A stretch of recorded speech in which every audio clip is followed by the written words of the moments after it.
Hey guys, happy Friday. It's Coach Lois here with another impromptu monologue episode of Healthy, Wealthy, and Wise. I'm your host and super excited today to be sharing actually a testimonial that I think will inspire you.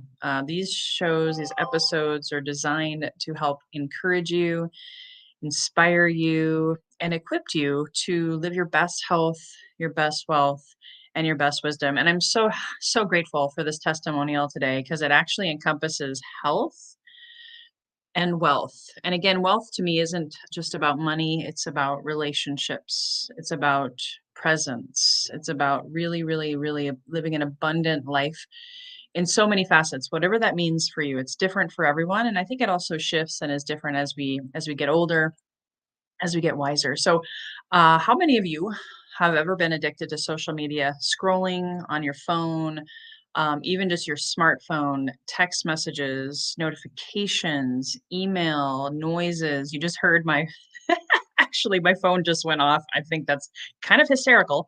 I didn't realize it was still on. I'm going to grab it now and turn that bad boy off because here's the thing, just by hearing that noise, right, distracted me. It took me out of my present in the present moment. And first of all, I'll share the testimonial and I'll also share my why behind I'm so excited and passionate about this because social media addiction, text messaging addiction actually gave me PTSD and actually detrimentally just so negatively impacted my mindset that it impacted my health.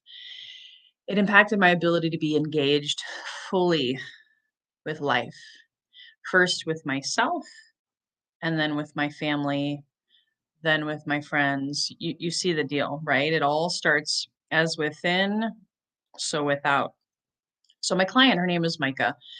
She is a millennial, so bless her heart. She's grown up with social media and text messaging, smartphones. I myself didn't start using them until after college. So I think I got my first smartphone in 99. I got my first email though address in 96 and my first laptop and all of the things. So I was sort of protected, I think, for at least, a decade or more.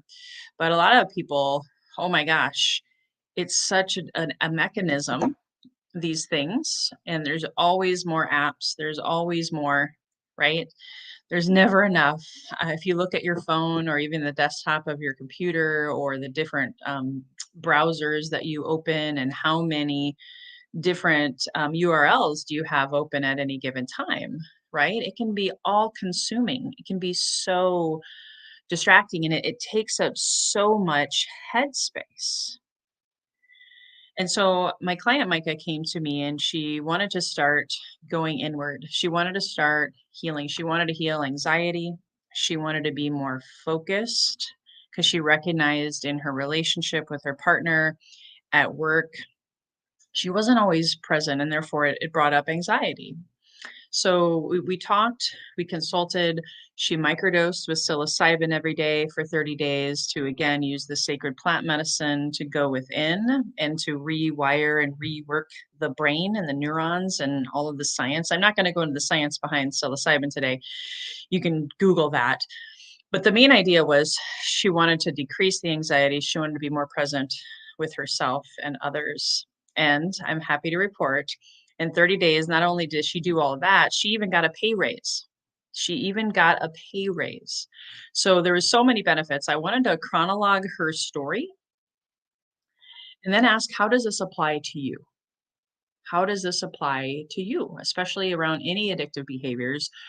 But today we're focusing on social media and smartphones. So before she started with me, she averaged 5 to 7 hours a day on Instagram, TikTok, Twitter, Pinterest, probably more than that, but those are the ones I have written down. And she was just mindlessly scrolling, mindlessly. It was automatic. It was that default mode network that you may have heard me talking about. Before she would check first thing in the morning, even before getting out of bed, her phone was her alarm. So therefore it'd be the first thing she'd grab, right? And unconsciously just poop right away, check her messages, check her favorite apps. And I got to tell you, What I already know from my own experience is how that disconnects us from our body, disconnects us from the present moment. She was also noticing that she was comparing herself, feeling down on herself, looking at other people and their life, their story, right? That they wanted to present to the world, and she'd get caught up in it even before she got out of bed. So she deleted all of her apps. She even had the limitations on the apps, but those weren't enough because she would still break through those limitations, those time limitations that you can set, because even that didn't support her goal to cut back. So 2 weeks after starting with me and my 30-day microdosing jumpstart, 2 weeks after deleting her apps, she was down 44%, almost half of that 5 to 7 hours a day. She started noticing that she could watch a show or a movie without her phone and be fully engaged. Her phone was nowhere near her. She was more present with herself and in relationships. She could meditate quietly in the morning. She could listen to people more. She was then finding so much more time and headspace to do things. So like reading more. I think she said she read like 5 books in a month. And she could focus on the words and be present. That's one thing I noticed. I used to read a lot before 2011 when I really got addicted to Facebook myself. I couldn't read anymore. I couldn't focus on the words. I'd be like all over, right? And I'd be just like, forget about it. That actually helped me recognize where that came from for myself. She started going on more walks. And as a result of moving her body more, she had an improved mood. Her health started to improve. She focused more at work. She was more present in meetings. She wasn't as fidgety. She now only checks Instagram maybe 5 to 10 minutes once or twice a day. She's only on TikTok to look for certain videos or recipes for her cooking passion. She realized she had FOMO, fear of missing out, and now she realized she didn't miss out on anything. She was missing out on life, actually, is what was happening for her. Her anxiety went down by being less exposed to other people's stories online. And she also wasn't missing any negativity she was seeing or the comparison or the projection of fear that a lot of people tend to have online. And again, in summary, she got a pay raise at work. Now, can I prove that she got that pay raise because of this alone? No, she, first of all, deserved it. However, second of all, I believe the universe responds. When we go inward, when we take care of our health, when we take care of our internal journey, we quiet the mind, we connect with the body, we go into the spirit, mind, body, spirit alignment, then things just happen. You don't have to work so hard. You don't have to white knuckle it. You actually are in that beingness, not doingness, not mindlessness. You are mindful, and you start attracting improved areas of your life. I know for me, that was one of the first boundaries I set in place 2 years ago, basically coming out of my binge drinking workaholic stupor. That was very mindless. And I said, enough is enough. I asked people to stop texting me. I put everyone on apps that I only check a few times a day, and then I can take them off my phone when I want to be incognito and just really fully present with myself, my children, taking a break, taking a vacation. I don't even have any apps on my phone except one or two, and I'm actually really, really good in honoring those limitations. It took me 2 years, guys, though, to really get to a place where I just felt so much lighter. You know, a lot of times people think weight loss is about diets, pills, potions, lotions, shakes. And really, a lot of it is that emotional baggage of comparison, that emotional baggage of FOMO, fear of missing out. So I invite you to consider, do you have a healthy relationship with scrolling on Facebook or social media? Do you have a healthy relationship with notifications and texting? Are you fully present?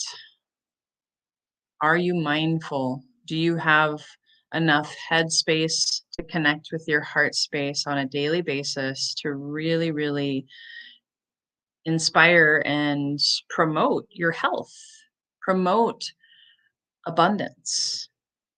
So I hope this story was inspiring you today from Micah, and then just even my own journey in recognizing how a lot of people think, alcohol or drugs or sex or all these addictions, those are the bad things. Therefore, I don't do them. I'm okay.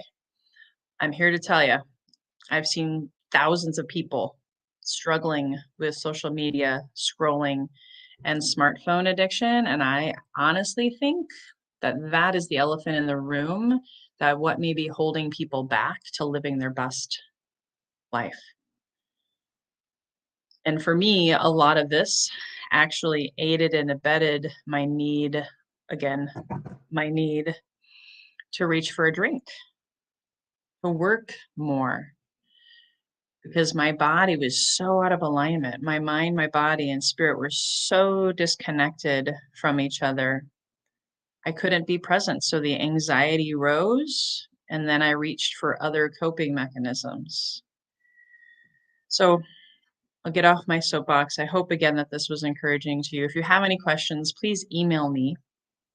I would love to help you break this addiction, help you rewire the brain with microdosing, to help you go inward and develop a spiritual practice to really, really, truly heal, so that you come back to your truth, which is your best health, your best wealth, your best relationships, and your best wisdom. If you know someone struggling with this, please hit the share button.